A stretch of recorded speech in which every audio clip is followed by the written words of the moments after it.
chasing it. Yes, the fly. Chasing it, I'm chasing it, baby. I'm chasing it, I'm chasing it. Run to the cake, I'm chasing the paper. If you want phase, I'm giving out tapers. Watch me touch down like I just reached Pater. You can name all of the greats, yeah, I'm greater. Throwing the dirt on my name, use a hater. What is up? We are back, episode 4 of the KG Show. We are in the house, man. We got that boy Juice in the house. Boy Juice, It's man. your boy Juice. And shout out to my bro. It's good to have you here. You know, Appreciate you, dog. thank you for being at the beginning of the process. I'm glad to be here. You know, it's only up from here. So. Only up from here, man. You gotta start somewhere and just build your way up. That's what it's all about. Support. How you been? Man, I've been. Hey, 2020 just started, but I'm low key going through it. I'm low key going through it. It's only my third day out here. It's only my third day out here, man. I don't know, but man, life is good. 2020 is looking promising, even with all the World War III threats. World War III, Yo, bro. hey, I don't know. I woke up and I took a nap last night, and I woke up and I see World War III trending, and I was like, okay, like it's something funny. But then I see 3 different sections of World War III trending, and I'm like, World War III trending, Russia trending, China hey, trending. I'm like, wait, hold on. I Gotta know. get drafted in I'm here. saying we getting our Christmas present finally. We getting the U.S. getting their North Christmas Korea present. coming. They coming for us. Wow, but that's pretty cool. But okay, so the topic we wanted to do today, because we going into 2020, we wanted to talk about 2019. Because I know for me, 2019 was a very big year. I learned a lot of things, went through a lot of things, and I grew a lot. Yeah. And I'm pretty sure you did the same thing. So we wanted to talk about like 2019 and what we learned and what we took away from 2019. Because 2019 was fast, but 2019 was mad quick. I did a lot. Yeah. I did a whole lot. Yeah.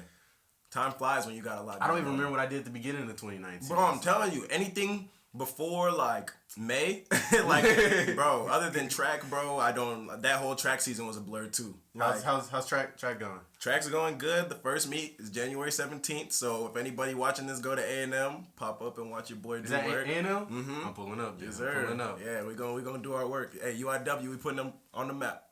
On the map. On the map. UIW out here, you know, D1 track athlete in the we finna building. be in our bag like we forgot the homework. You know when you forgot the homework and the teacher's collecting all the homework and you just like pretending to look through your bag and you just like, I swear I lost it. I had it up in here somewhere. But yeah, and we not getting out. You know what I'm saying? We never found the homework and we not gonna find the bag. homework. It's like a duffel bag. Really. Yeah, it's a duffel bag. Endless bottoms in the bag. For sure. Most def. But like going into this new year, man, like I feel like in order to create like resolutions and goals for yourself, you gotta like you can't do that without analyzing what you did last year and what went wrong. So I feel like it's real important that you assess the year before you create new goals for this year, because you might end up just repeating yourself. Doing the same thing. Exactly. So you gotta assess and be honest with yourself. Like take accountability for things you didn't do or you should have done. Exactly. So like for me, one of my biggest things was just being organized and actually like not being a talker. It's easy to talk about what you're gonna do and how you're gonna do it and what's coming next. That's I had to really force myself to like I would tell myself, don't tell nobody about anything you're about to do. Yeah. And I would force myself to do it, and I couldn't talk about it until I did it. Because there's this new trend. Everybody's just a talker. Like, oh yeah, I'm doing this. Oh yeah, I'm doing this. But nobody's really doing it. Yeah, nobody's really doing it. So it's like, okay, I want to be a doer, not a talker. So that was a big thing for 2019. Like, I want to live up to the hype. Have you ever heard of imposter syndrome? No. Okay, so imposter syndrome is I'm going to pull up the definition, actually. Bet. Actually, yeah. So imposter syndrome pretty much is, even though you have like evidence of success, you get to a point where you still feel like you're not adequate enough, or you're an imposter, and you're scared that eventually you're gonna be found out that you're fake and blah blah blah. So that has to do with the talking versus doing. Okay. So say you talk a lot of big game, talking a lot of stuff, you're hyping yourself up. Yeah. But then come to find out, once people do some investigating, you really ain't what you made out to be. Now with imposter syndrome, it's you've done the stuff to be what you can be, but you still feel like I'm still kind of a like fraud in a sense. Okay. So is it kind of like is it you not being or is it you trying not to be complacent, or is it you actually not doing as much as you thought you were? It's you not like thinking you are what, like, say people hold you up to a higher regard. It's like you thinking you're not even there. Like, Okay. Like, so for example, with me and like academics, I'm an honor student. I'm supposed to have like Can't relate, but hey. me, I can barely. Power to my boy right here. I can barely relate. So, in like small terms, in our like class of honor students, say we have like 40. Okay. I'm sitting in a room full of a bunch of valedictorians, top of their classes, blah blah, get straight A's, never get a B, all of that. and I'm sitting here struggling for B's, getting C's, B's, a little bit of A's. And like I graduated high school in the 38th percentile in like the middle of the class, and I'm sitting in this room full of top 10s, number ones, and we're all supposed to be at this same level of honor students and achieve the same much. So like I'm fighting to keep up with these people. So in my head I'm like, man, like how long can I keep this up before it all? So that's how kind of where imposter syndrome comes from. So for me, it's just been about like putting in the work to where I can now have that feeling like, okay, to feel like you deserve to be there, like deserve to get the credit and blah blah. Like I'm Mr. Pi Beta Pi Engineering Honor Society, which like makes me the top 8% of engineers and all that stuff. But it's like it doesn't feel like that. Yeah, because I'm struggling and these other kids just cruising through it. You know, just exactly. And I feel like that just shows the greatness that's within you, because I was actually watching a Kobe interview yesterday, and Kobe was just talking about how like there's just times where like he won a championship or like he did this and he's just like, all right, like next, moving on. You know what I'm saying? It's like you're almost built to be wired in a certain way to where it's not that you're complacent, but it's that you would like to feel that you're doing what you say you're doing. Yeah. And it comes to like when you don't share those things and you keep it to yourself. My fault. I got a call from somebody. I thought my phone was on do not disturb. But think about it. Yeah. I lost my train of thought. Oh, Kobe. So whenever you're chasing something, you're chasing a goal, you're chasing a dream or ambition, a lot of times you want to let people know, like, I'm an excited person. You know what I'm saying? And I'm a social person. I like to let people know, like, this is what I got going on. This is that. And at the end of the year, I've assessed that it's a validation factor for me. It's me wanting to be validated by my peers and wanting to be accepted by them. Yeah. However, I came to realize that if I don't validate myself and I don't seek my own validation, then nobody else's validation is going to be enough. And it's just a constant cycle of trying to accept acceptance from other people. And it can bring you to a dark place, because then you're not making the progress that you think you are when you're really doing so much. You know what I'm saying? You're not getting validated from other people. You're not getting validated. Do you ever feel like you get too tied up in what other people, like the praise? Yes. Like, you really, like, we feed off that praise. 100%. Like you really love that praise. Yeah. And when that praise stops coming, you're like, man, like, am I doing anything? Exactly, bro. I think that's another big thing. Like learning to, like, you have the hate and you have the praise, but if you get so in love with the praise, you're listening to the hate too. You're listening to the because hate.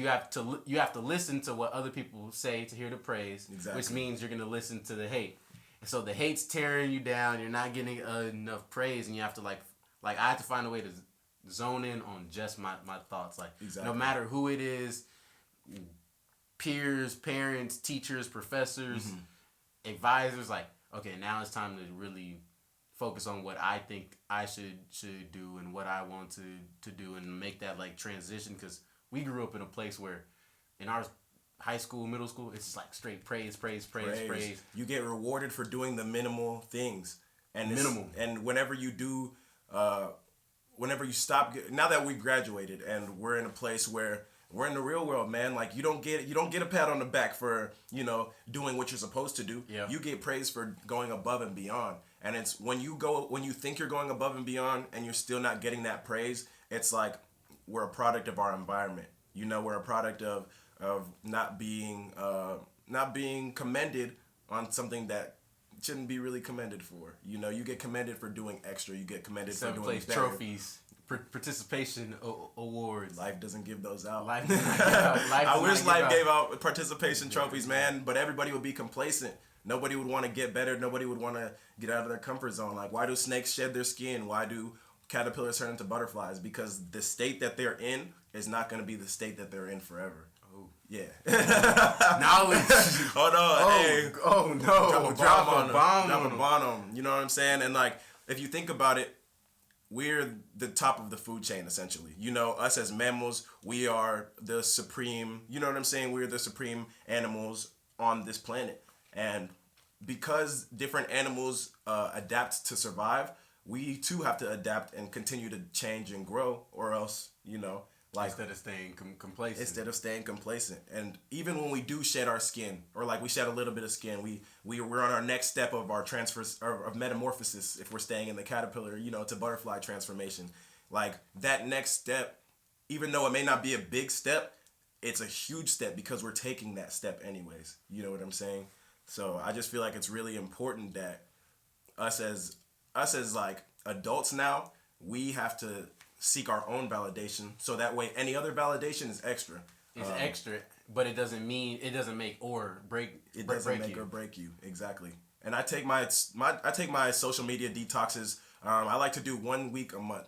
There's people who, like, either if I have a streak on Snapchat with them, or like I'm always tweeting, or like on Instagram. You know what I'm saying? Like, I'm a social media guy. Like, I'm not gonna admit that I don't like social media, because it's fun and it's funny, you know, like, and it kind of runs our society at this point. So, like, whether you like it or not, whether you agree with social media or not, social media is a part of us, you know.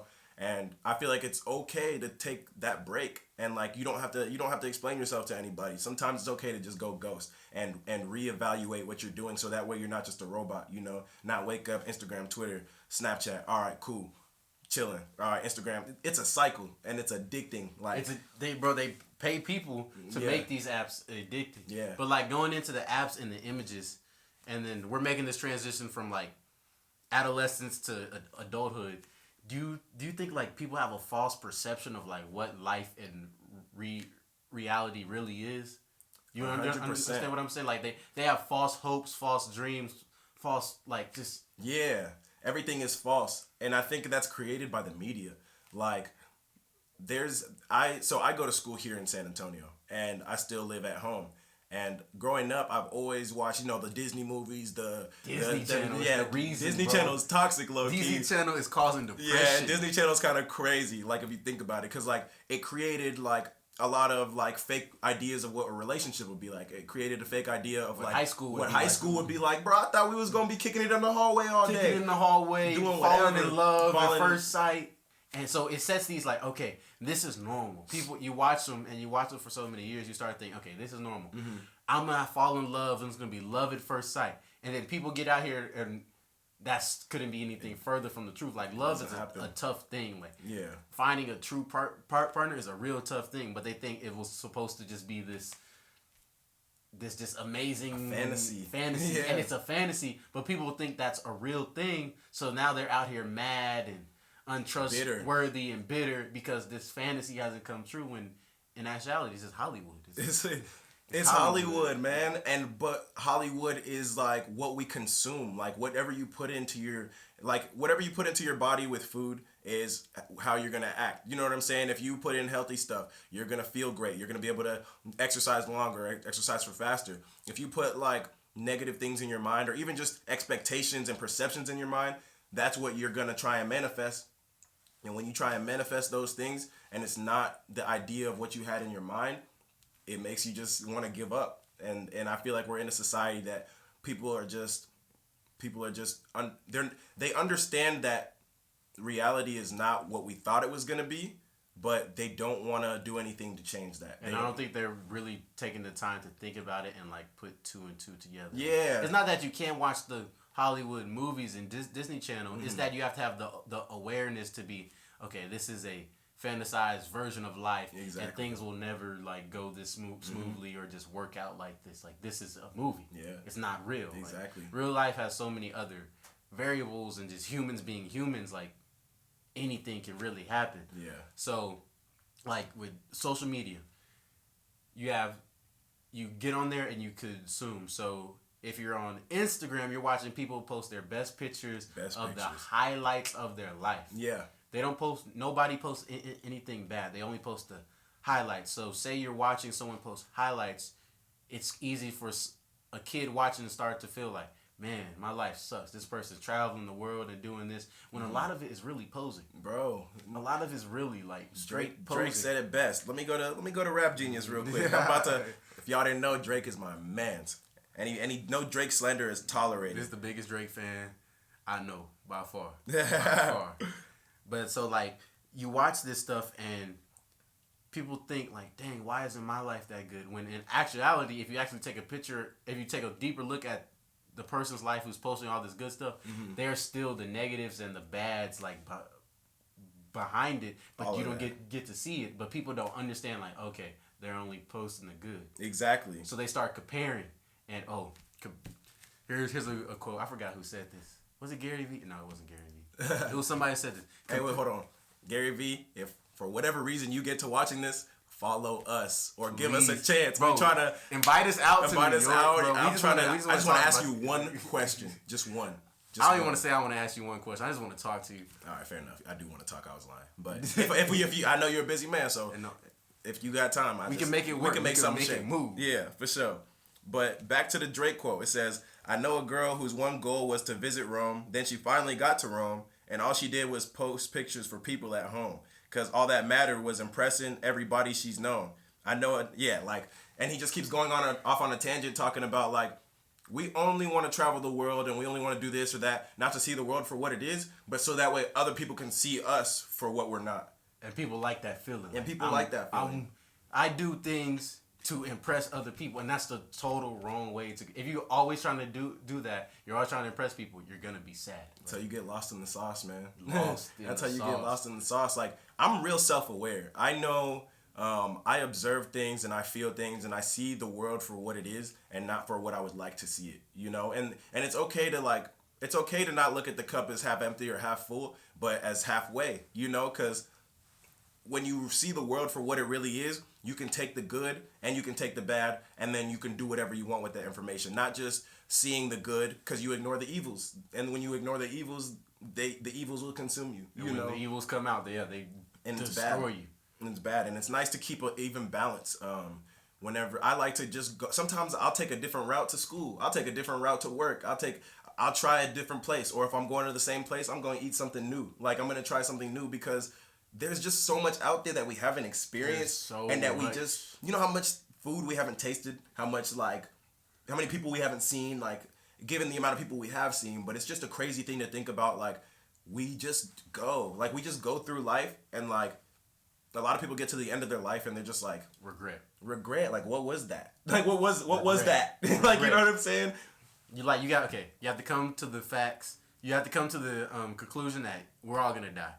That's the only thing that's set in stone. That's facts. That is the only thing you know for sure. But you don't know when you're going to die, how you're going to die, none of that. So you can waste your whole life trying to impress people, not truly being happy, not doing what makes you happy, doing what makes your parents happy, or what your teachers say, your professors say, and never listening to like what you really want to do, and be on your deathbed regretting it. Exactly. Or you can just go against the grain. And it's always hard at first to go against the grain, but do what you actually like doing. Yeah, and I believe that, like, if I get to the end of my life, I don't know, you know, if I get to the end of my life and I know that I had talents that I was blessed with, there's gifts that I had, there's things that the potential I had in me was never turned into kinetic energy, you know, for all of my, is that physics? Yeah, that's physics. For all my physics people out there. Educated out here. Educated out here. You got to turn that potential into kinetic. Yeah. And otherwise it's just, you know, you just sitting there, and all of that stuff that was in you were never able to manifest that, and you never were able to give the world what you offer, you know? And I feel like everybody has something to offer the world, but it's when you aren't aware of that, you know? People after college, they don't know what they want to do, this, that, or the other. Like, college in general to me is a scam. I believe college is a scam too. Like, why can't we just learn the things that we want to do and then just do that? Like, but everybody's so wrapped up in, I'm going to this college, I graduate, keeping up with the Joneses, which is the biggest downfall. That's what's causing all this depression. Like, for me, yes, I like cars, I like automobiles, but would I really have been an engineer? Probably not. But I was told going into college, like, hey, like you like expensive things, which I do like expensive things. That's just me. You need to get a job that pays a lot of money. So I took the engineering route. I'm not saying I'm in love with it. I'm really not. It's boring. Yeah. But it's one of those things where I was just doing what I was told to do and just following the patterns.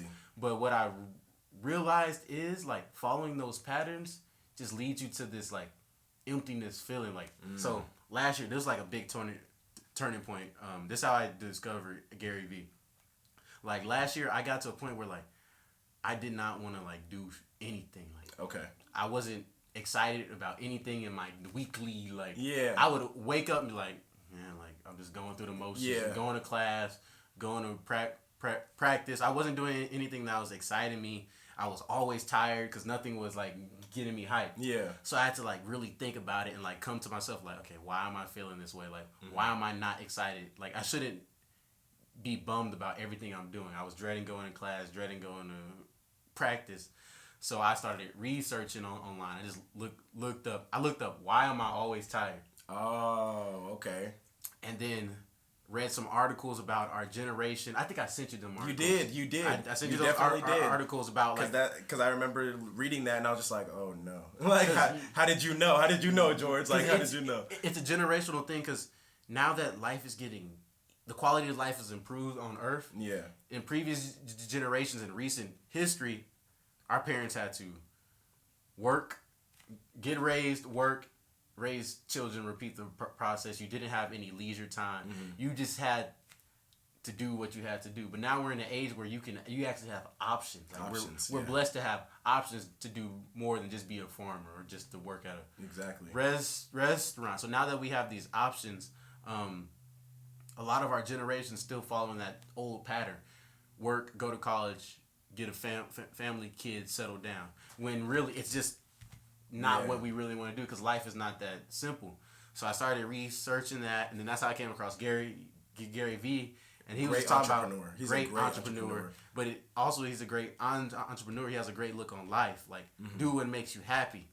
So that's when I started thinking, okay, let me actually do what I'm excited about. Yeah. Now, does that mean I'm going to make $1 million? No. So you have to get rid of those false realities that you're going to be a millionaire or billionaire or make all this money, drive a Lambo. Because what makes you happy may only make you $100,000 a year. Yeah. $200,000 a year. Yeah. But making $200,000 a year and being happy. Yeah.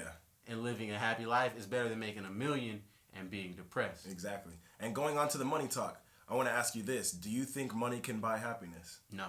No. No. Not at all. Why do you feel that way? Money can suppress feelings, but it can't buy happiness. And just growing up how I've grown, like, I'm not saying I'm rich, but I'm not saying I'm poor. Like, I grew up pretty affluent. Yeah. And now that I've been in the college world and now I'm around people who are above and below me, or I would say growing up in Northside San Antonio, I was below the curve. Like, okay. People had more money than me in a sense. Or from what I saw, everything's a perception thing. Yeah. I was in a very rich neighborhood where people had a lot more money. And then I went to college, and next you know, people see me as that person on top. Yeah. And they're below me. It's and like that a culture shock. It was like, okay, now I see what's going on. I see. And so from being the rich kid on the block and being the poor kid on the block, you see both worlds. You see both worlds, and you're like, okay, all of this means literally nothing. I know rich people who were having problems, not happy with life. I know poor people who are living their best life and fun, enjoying themselves, and it goes both ways. And I don't think Hendrix. I read up on a story about Jimi Hendrix, one of the most famous musicians in history. You know, he smashed his guitar in the middle of a show, and he asked the audience. He said, "If anybody can show me what true peace is like, meet me backstage," and walked off. And it's crazy to think that somebody who we praise as a superstar, in today's society, we really praise celebrities. You know, we praise the celebrities for what they do and for and I think we think that we can't do those things, and that's why it's almost like praise, because it's like, dang, okay, like they're a different level of human than our. And first of all, cut that out, because every celebrity was once what you think you are, you know? Exactly. And it can happen to anybody, whether you get famous or whether you're doing things on a big scale like they are. But at the end of the day, like, when you become a celebrity, when you become rich, when you become whatever your idea of success is, you're not going to be happy if it's material gain. You will only be truly happy if you have that inner peace and that self-love, because everything else is temporary. And back to the can buy happiness thing, I believe money can buy happiness because happiness is an emotion and emotions are temporary. But I don't believe that money can buy joy, because joy is like eternal, you know? I say with the hot take. With the hot take. I think that joy is something that you can't pinpoint. It's like, because there's been times where I've been real just depressed, you know, and I've just felt like a peace and real, just like, you know, just real. I don't want to say happiness because that's just an emotion, but I feel like joy is something that you can carry. It's the long run, you know. Joy is something that running track brings me joy, you know. It's not something that makes me happy. I'm not only happy sometimes when I'm in track. Like, track brings me like fulfillment, and I think that when we try and get fulfillment from things that aren't internal and we try to get external fulfillment, it's a false sense of happiness, and like the dopamine's releasing in your brain, and that chemical can really mess people up, because that dopamine release in your brain causing you to enjoy something, it could make you think that you really enjoy it, when really it's just whenever that thing comes around, that's when you enjoy it. But you never really had that passion, yeah, that internal. Exactly. Like, I would, even with golf, at one point I did like really like it, and then the last couple years of my golf career, I wasn't even watching golf on like TV no more. Yeah. I wasn't following it. Like, I lost that passion, but like I still found myself caught up in doing it, because you don't want to look like, this goes back to like impressing people. Yeah. You don't want to look like the person who failed or made it this far and quit, blah blah blah blah. So I had to go back within myself and say, listen, it doesn't matter what anybody says. I don't want to play. And trust me, I heard it it's been almost a year since I stopped playing. I get asked that question on a daily basis. Yeah. Like, are you still playing? Why aren't you playing? I thought you love golf. And at first I didn't want to get asked that question, because I didn't want to like seem vulnerable or like weak or a failure or any of that. But life is like, a part of life is failing, and not everything is going to be perfect. So once I finally got past that and sucked that up, I was like, yeah, I don't play golf anymore. Exactly. It's cool. It was fun. I still like it as a leisure thing, but I can't sit and fake like I love it and I want to go pro and all that. Like, it just wasn't that dream anymore. I had to start doing what makes me truly happy, and find the actual joy in life, because golf was not doing that at all. Exactly. And I think that's huge for you to do, because it sounds like you had a lot of time to evaluate. You know, you were self-aware, and you were able to understand, okay, this thing that once brought me this feeling is no longer bringing me this feeling, therefore it's a temporary thing. Therefore, and there's a lot of things in life that are just temporary, and I think learn from them. Yeah, we learn from and keep them. moving. And I think we have a lot of times, like, people in our society have a hard time of accepting the facts, and it's almost like they're lying to themselves, but they don't want to like tell themselves they're lying to themselves, you know. And that's a scary hole to dig yourself in. And if you lie to yourself enough, you'll start to believe it.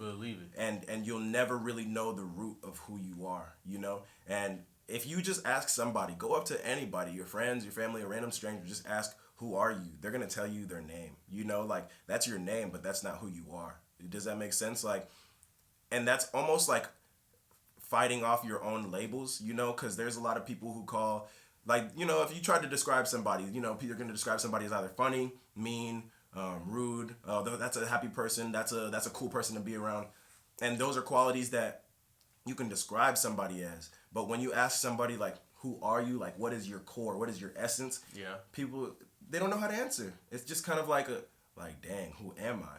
And I think that a lot of people would find a lot more inner peace, would find a lot more self-love, a lot of inner joy if they just truly found the root of who they are and kind of built back up from that. But nobody wants to tear down the facade that they've been building their whole life. The imposter syndrome, exactly. Going full circle. You know what I'm saying? It all makes sense. Nobody wants to break those walls down. But if you think about it, man, like, how do you like think about cities. How do you, it's like all of that, or it may just be dirt, but you have to knock everything down to rebuild back up. You got to level the ground to build something better and something more, build a better foundation for the future.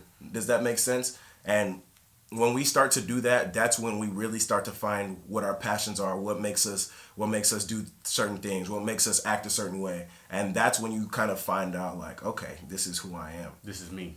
Exactly. And moving into a new decade, I think that it's important for people to understand that it's not just, oh yeah, new year, new me, 2020 this, that, 2020 that. Like, that can get annoying, but like, change for the better. That's a facade thing. Yeah. That's a facade too.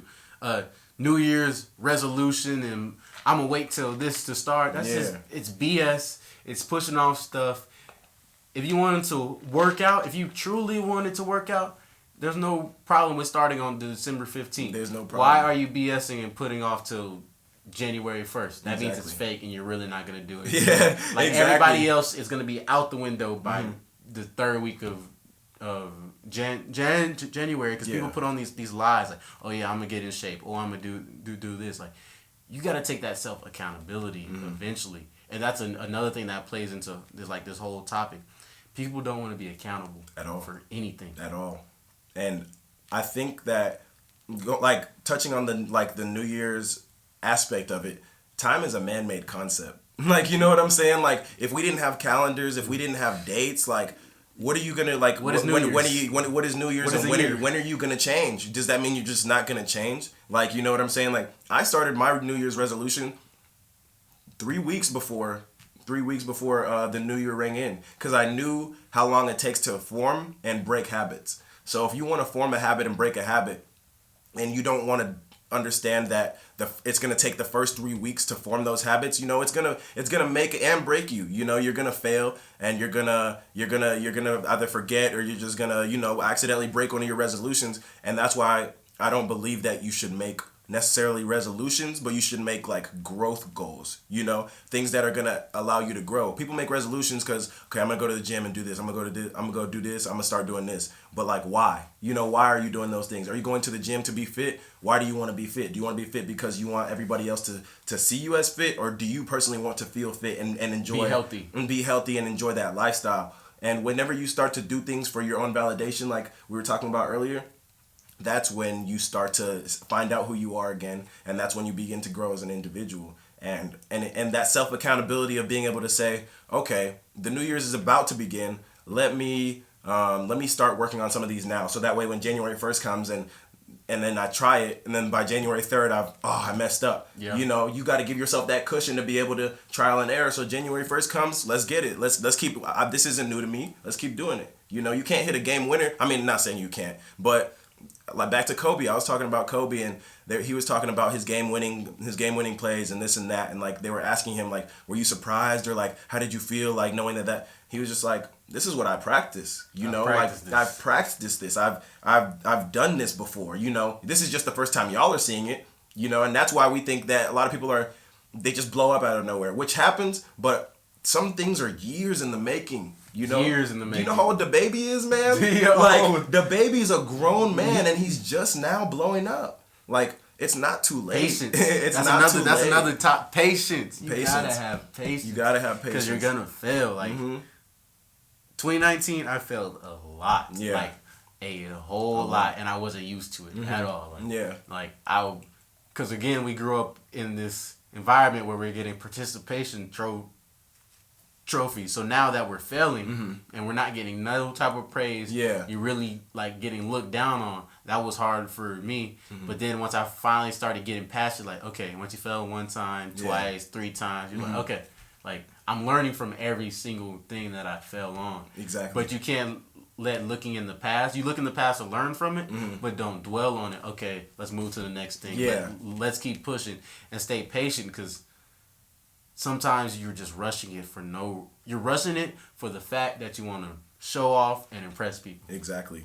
And our generation needs to stop trying to impress each other and just really sit down and focus on themselves. Not fake. I hate when people are on Twitter talking about, I'm going to focus on myself. Blah, blah. You don't have to announce that. Yeah, you the don't fact that you're announcing that you're cutting people off, or you don't like the energy, or I'm going to focus on myself, that is only telling me that you're not focusing on yourself. Yeah. You're only posting it so people can hear it and reply to it. Exactly. You want their input. Like, if you're really gonna do something, you don't have to say anything about it. Yeah. And I personally, I'm guilty of that. I'm guilty of posting on social media for validation. That's when I started really taking my social media detoxes, because you post something and then 2 minutes later you're refreshing the feed. Did anybody like it? Refreshing the feed. How many people liked it? Who liked it? You know, like, I myself it's a drug, man. It's a drug. It's a drug, and all of y'all are druggies. Clout is a drug, and all of y'all are druggies. Drugs don't do them. Get some help. Go to rehab when you're addicted to something like social media. Detox. Y'all are all addicted to social media, bro. I myself, and that's why I gotta take time. You're taking accountability for being addicted to something. Accountability. Like, yeah, I'm addicted to social media, but what am I going to do about it? Okay, every month I'm going to take a week-long detox to make sure I'm not a robot. You know, to make sure that I can still think for myself. I still have my own opinions, and I still, I'm still me. Yeah. Social media hasn't dictated who I am, but now I can kind of insert my own presence on social media, and now I am, inserted into social media, and social media is not, defining who I am. Who you are. Yeah. And I think that's a true sign of growth, when you can understand, yeah, I'm flawed. Yeah, I have, this and this going on. However, what I'm going to do to fix or better that is this, that, and the other. And I think that's what this generation lacks. And once you take that accountability, you can make those steps to fixing it. So say, I don't know, going to the gym. Mm-hmm. Oh, my boss schedule me late, or oh, I had work this. If you're always trying to place the blame on something else, that blame, you can always find blame. You can always find blame. But if you start changing that from my boss scheduled me late so I couldn't go to the gym to, okay, I'm being lazy, I don't want to get up early and I don't want to go late at night, and that's why I'm truly not going to the gym. You can fix that problem there, because then that problem's on you. Exactly. But if you always look for somebody else to put the blame on, like, even with me making videos, I used to, no, I don't want to make videos. I don't have the right camera. I don't have the right equipment. I don't have the right this. And eventually I was like, okay. Now I'm starting to get into that imposter syndrome, because I'm George, the video guy who doesn't make videos on YouTube. George, the video guy who doesn't make videos. I used to have these hiatuses where I would be like 6 months without a video. Yeah. And I had to tell myself, like, okay, you have to stop doing that. Mm-hmm. You have to stay committed to it, even though you don't have the equipment you want. Yeah. I want a way nicer camera, but I don't got money to buy a new one. Mm-hmm. But instead of blaming that on the industry for making this so high price, it's like, okay, I don't have the camera, but I'm still going to make videos. Yeah. Or I'm going to find a way to work around it. If you get in a car accident, you can blame it on the other person, even if it really was the other person's fault. But just practicing taking that accountability, you could have said, man, maybe if I wasn't late to work and I wasn't rushing, I would have been more vigilant and took my time, and this wouldn't have led to these events. So if you take accountability for every single little thing, it relieves like amount of stress, because you can just fix problems so much more easy. And it's almost like toxic not to. When you try and find the blame of every single thing, like, there's times where, like, somebody's having a bad day and I'm like, yo, like, what's wrong? Like, let me know what's going on. And they're just like, this person, this happened, my teacher did this, that, and the other. And I'm just like, yo, like, I understand, but you can't give people that much power. You can't give people that much power to make you feel a certain way. Life is too short. Life is too short, and you feel however you feel. Those feelings will pass. Like we said, feelings are temporary.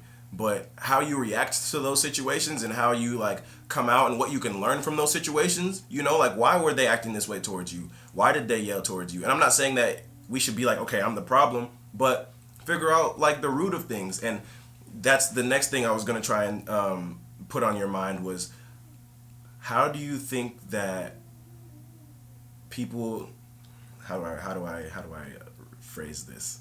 Okay.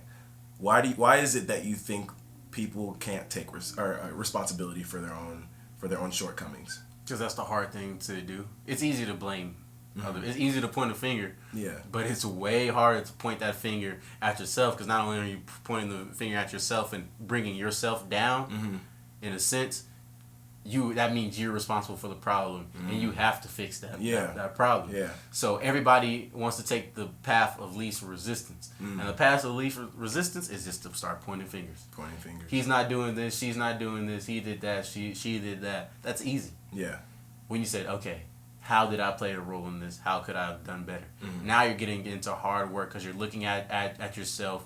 You're examining yourself. You're finding wrongdoings within yourself, which a lot of people don't like to do. They like to believe that they're this perfect person who does everything right and everything they do and say is just perfect, which is totally false. Yeah. So that's looking back within yourself, but that's just a really hard thing to do, and it's a real grown-up thing to do, but not only a grown-up thing, because grown-ups do the same thing. Grown-ups are like that as well. It's a wisdom thing. It's almost. Yeah. When wisdom doesn't come with age, it comes with experience. Yeah, like I've met people younger than me that just have just blown my mind and just have picked my mind and put me on game, and I'm just like, wow, like if somebody who's 20 goes through a bunch of stuff for the first 20 years of their life, and somebody who's 40 has kind of had it easy, they can be wiser than somebody who's 40 because they've been through it, And I've heard this one quote saying, if you don't like what you see in the mirror, change what you see. So I feel like that plays into the whole part of accountability, in the sense that you look in the mirror every day and you can't really pinpoint what you see sometimes. You don't really know what you're looking at. You're looking at your reflection, but like, what is that reflection? What does that encompass? What does that tell you about yourself? You know? And if you don't like, even physically, or even just your personality, your inside, like if you don't like something about yourself, why would you just continue to just not like it? Like, you're yourself. Yeah. Like, why can't you be like, I don't like this about myself. I'm gonna be more this, or I'm gonna do more this. If everybody is telling me that I can't cook, I'm not just gonna be like, dang, like I guess I'm just gonna stop cooking. Like, you know what I'm saying? I'm gonna be like, all right, well, since everybody says I can't cook, I'm about to look up how to cook. I'm gonna ask somebody who knows how to cook.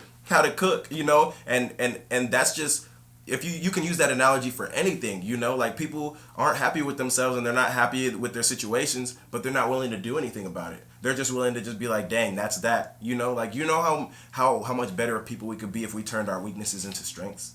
If we assess our weaknesses and be like, dang, this isn't just my weakness, but I can turn this into a strength. So now I got, instead of 5 weaknesses, I have 3. You know what I'm saying? Instead of 3 weaknesses, I have 2, and now I have, and you just keep adding that, and you're getting more strengths. You're flipping them, and that can really help you grow as an individual and help others grow around you. So I'm gonna play devil's advocate. Okay. To that with the weaknesses and the strength. So taking the other route, you have your weaknesses and your strength. We did this when I was at the University of San Diego. We took our strengths test, and they told you your top 5 strengths. Okay. And the philosophy was, like, they asked a bunch of questions about how you would go about certain things and how you think, so they can get an image of your mind and give you your top 5 strengths.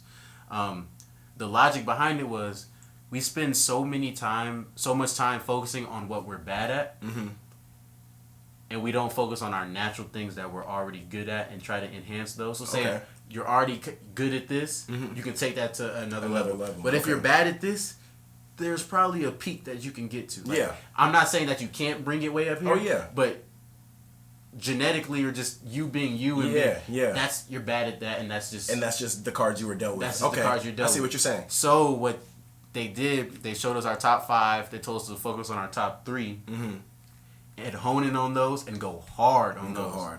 And then that comes to being aware of people. Say you're working on a team, and you know that my weakness would be writing, but you're good at writing, but I would be good at something else.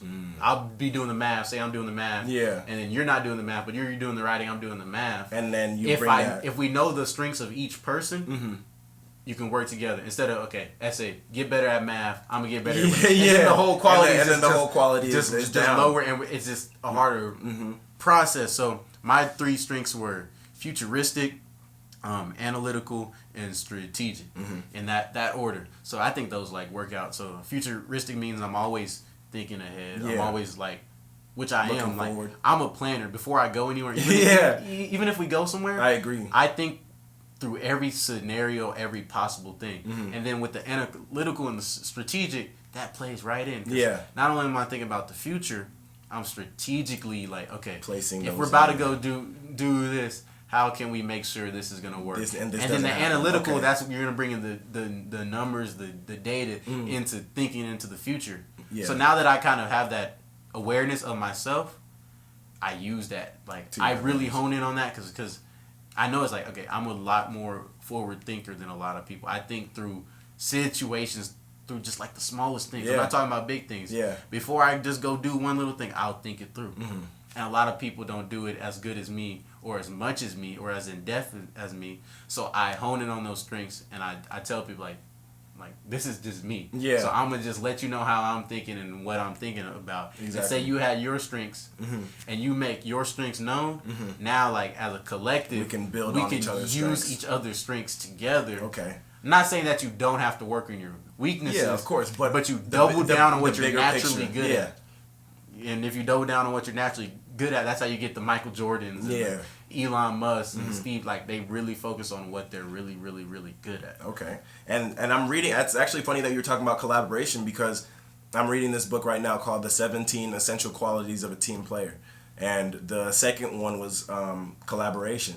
And a lot of times on a team, we want to compare and compete, you know, to try either get the starting spot or to get the lead role or to get this, you know what I'm saying? However, when you could really benefit the team that you're on when you bring what you can bring to the table and somebody else brings what they can bring to the table and y'all build up from there. So I agree with what you're saying in the sense that it's not necessarily ignoring the weaknesses. Of course, try and minimize and strengthen your weaknesses. However, you offer more when you can offer more of what you offer. You can offer better quality. Oh Damn, man, I you wish know. I wish y'all could be in my brain sometimes, man. Like, yo, it's live in there. It's live up in the dome. I bet it is. Yo, You can offer more, you ever you seen can that offer- SpongeBob episode where like everybody just running around and there's fire and people going everywhere? That's what be going on in my head top sometimes. It just be lit. You can offer more than no, but it makes sense. You offer more because you know your strengths, so you're not trying to overstep your boundaries. Yeah. But you know, okay, I can bring this to the table, and then this person's gonna pick up from there. So whereas I may do the planning, I have problems with executing. Okay. So I can plan really good, but when it comes to executing, that's when I slow down and it gets bad. Okay. So I can be the planner and pass that off to the executor. To the executor. Okay. You see what and I'm then, saying? yeah. I see what you're saying. And it all plays hand in hand. And that just comes to show that like a lot of people want to isolate themselves. A lot of people, like, something goes wrong, and it's nothing wrong with being alone, nothing wrong with getting your stuff together and keeping your head down for a little bit. But we need people, you know. We're humans, we're animals, and we need that community. We need somebody. You don't have to be around everybody, but you need somebody, you know, to help you see the things in yourself that you can't see. And there's a lot of things that people bring out in others that they never knew they had if they hadn't have met them. And that's why I appreciate the group of friends that we have, because everybody has something to bring to the table. Everybody's very different. Everybody is very but different. Same in the same sense. But in the sense that we all collaborate and it just works together. It works to get naturally. It's a puzzle piece, man. It's not that we always like are on the same page or we're always getting along like. But it works. It works. It works. And I don't know how it works. And when you find something that works, man, like run with with that. And that was one of my New Year's resolutions, is to just be more transparent with people and like try and see things not for what they are, but for what they could be, you know, and see things for like see through whatever facade people are putting up. You know, a lot of times people are just hurt, people are broken, and they'll take that out on you by lashing out or by acting a certain way, and they don't even ghosting know. you know, like, and it's like you can't take things so personal in this life. Like, you can't. Like, if you take things personal, you're gonna walk around with all of that weight on your shoulders, and you're just it's gonna break your back eventually, and you're gonna break. But I think that if everybody is able to, you know, put their egos aside and put their facades and fronts aside and just be more willing to work with different people, that's how you get to the top. Like, and be upfront, be honest. Be honest with yourself. And be able to take the honesty too. Which you have to be honest with yourself to take the honesty. Exactly. So if it comes to like me being the thinker, I'll be thinking something, but I may not say it. Yeah. But that ends up hurting me because I'm already feeling a certain type of way, but I never said it. Yeah. So it's like, and then it just keeps building up. It's like, man, I should have just addressed this when I could have addressed this, or let me just get this off my chest so it's not on my chest. Yeah. And then, even if it's wrong, right, or either which way, the other person can see where I'm at, and you can work from there and kind of be on the same page instead of harboring and stuff. At the end of the day, it all starts with you. Yeah, like it all starts with you. And take care of yourselves, people. Self-care is essential. Real self-care. Not social media Not self-care. social media self-care where you put on a face mask and drink some Starbucks and you lay down and paint your toenails. Like, yo, take care of your... I'm living fake people in 2019. Yeah. No, you're not. No, you're not. You still running back to homeboy that was dogging all your friends. You going back to the friends that didn't invite you nowhere. You know what I'm saying? You going back to all of those things and like faking like you like people. Somebody's gonna hear us. Somebody's gonna hear us today. But all I'm saying is like, don't fake anything, you know, be authentic and be genuine, you know, in everything that you do. I think that's going to win in the future, being authentic. The universe will repay you for that, you know, for like, don't just love people just so that way you can be liked, you know, don't put yourself out there just so that you can be accepted. Do it because that's just what you feel like is right within your spirit, you know, with your soul. And when you do things without genuine intentions, that's when karma comes back, and that's when bad things start to happen to good people. You know, good people, good quote unquote good people, because not everybody who does good is good. You know, so here comes like the social media thing. So you take like not now, but go back 20 years, 30 years before social media and the online presence. It's easy to go into the workplace, fake this, or like just have a fake persona and not have people really inside of your life. Yeah. Now you see all these celebrities and people who have a little bit more eyes on them getting outed for who they really are. Yeah. Because back then it was easy to put on this fake persona. But now you can't do that. You can't do it because people are searching for, okay, he's waiting for you to slip up. They're waiting for you to slip up and show that you aren't who you really are. So the easiest way to combat that is to be who you really are. Yeah. And then nobody can't call you out or do nothing to you because you're like, I've always been me. Like, I've always been upfront and honest about who I am. So you don't have any dirt you can pull up on me. Exactly. You may think he's a nice guy, but he's really this. Yeah. Or like, any of that. If you're honest and don't hide behind these fake personas that everybody likes to put up, I think being authentic will get you further in the long run. Being patient, being authentic will get you further than faking. And like, me personally, I'm a motivational guy. You know, like I'm real careful about the well-beings of others, and I've been, you know, called out by people that think that it's not genuine. And for me, for a second, I had to think and like to sit back and think like, man, like, do I do things like to get something out of it, or do I do it to be genuine? Yeah. And when I really did that soul searching and I understood that that's just the root of how big my heart is, that's when I realized like, nah, like, that just shows that you can't take that. You know what I'm saying? You've never been shown real love. You've never been shown authenticity. Yeah. And like, I don't post things on Twitter. I don't post things on my Snap. I don't post things like that just so that way everybody can be like, oh, S.A. the motivational guy. I do it because that's just who I am. You know, and I want to share that with people. I want to share with people like a good quote that I found. I want to share with people like something that's on my mind that I think other people that might be going through the same thing will feel that and be like, okay, like, and I don't even care if people come back to me and are like, oh, S.A., I appreciate that. I needed that. That's just an extra. That's like, oh, okay. Like, I was just putting it out there to show that like, you're not alone. Like, you may think that like I'm a certain way, but nah, like, I'm me and I go through my things like everybody else does, you know? Exactly. And I just feel like the product of the things that happen to me in my life the things that happen to me in my life are a byproduct of my authenticity. Goodness gracious, authenticity. And when you're more authentic to the world will be more authentic to you. Exactly. In the long run. In the long run. Stay patient. Exactly. You can fake it and get it faster. Yeah. Yo, that's facts. You can fake it and get it faster. Fake it till you make it, but caught eventually. And that's the thing. Yeah. Are you gonna risk getting caught because you were trying to fake it and make it there fast? Exactly. Instead of being patient and trusting the process, because I think people don't want to trust the process because we're a fast-paced culture now. And thinking about that quote, man, like, trust the process. It's so played out, but it's so deep. It's so deep. Like, those 3 words are just... People say it's fake because they never trusted them. They never did it. they did it for a week, maybe. Yeah. They did it for a day or 2, but they never actually sat down to really trust it. Exactly. Like, even Stephen A. Smith's story, like, that's crazy. Like, everybody, like, he's what is he the most paid? Or I saw a statistic about him that either he was the first black man to be something, or like he was the most paid something. But like, you see people like a famous analyst like Stephen A. Smith, and you're just like, dang, he's so successful. But my goodness, he grinded, like, you know what I'm saying, for years. There's people who are where they're at today because they grinded for years. And like, people will grind for a week, 2 weeks, even a month, and just be like, dang, it's not working. What would happen if people just continued to keep on grinding for even 3 months, even for 2 more months? They're gonna see more progress and be like, okay, well, I'm seeing more, so let me continue to do more. Yeah. You know? And it's just, we don't give ourselves enough time to really be like, okay, like, let me see something manifest before I leave, before I quit. Yeah. You know?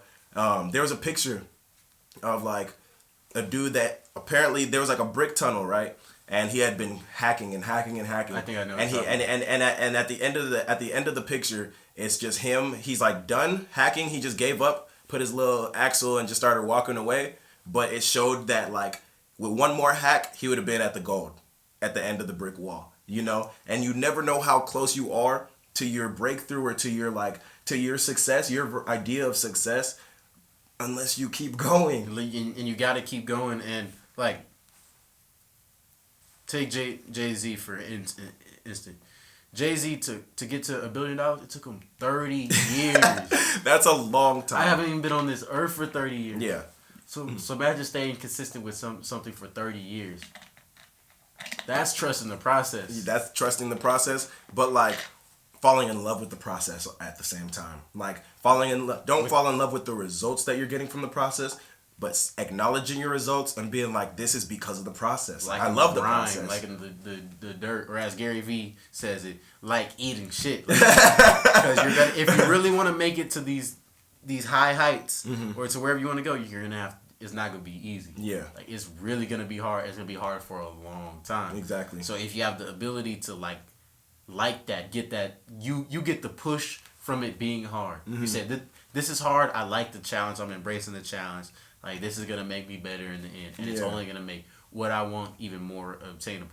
If you can get to that mindset, you're good. Yeah.